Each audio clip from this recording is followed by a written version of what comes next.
I'm originally from California, and I grew up poor, really poor. My mother was a cocktail waitress in bars and casinos, and she had 4 kids to take care of, and she didn't have a lot of money.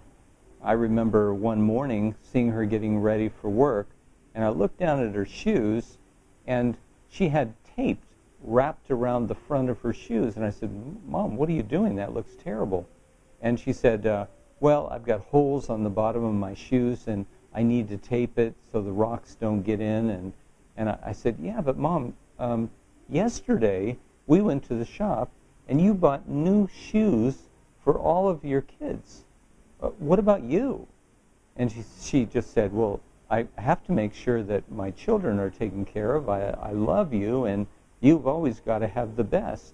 And I don't mind wearing the tape around my shoes if that's what it takes to make sure that you've got good shoes on your feet and you're taken care of."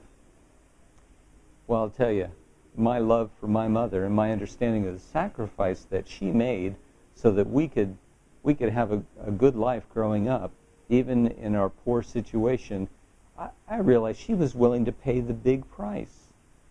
And the reality is, if you got people that you admire, if Bill Gates forming Microsoft, or Steve Jobs, or if you name your hero who built some huge corporation or whatever, you know that they worked amazing hours.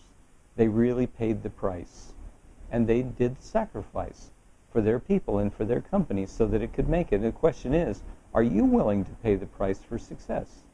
It could be that you've been stuck in the same situation for year after year after year, and if you don't change something, you're never going to get what you want.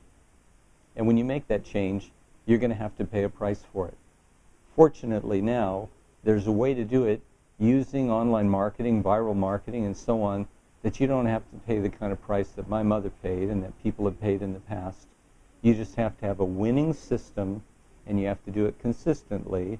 And the price to be paid is you've got to do what makes successful people. And so we'd like to offer that to you. We'd like you to write to us, and we'll write back and share with you a system, because you really do need a system. It needs to be duplicatable, and we have that. So please, give us your information. We'll write to you. We'll show you how to pay a price, not so big a price like my mom paid, not such a big price like these people who had to work for 30 years, 80 hours a week, but we will show you the price you need to pay and the system you need for success.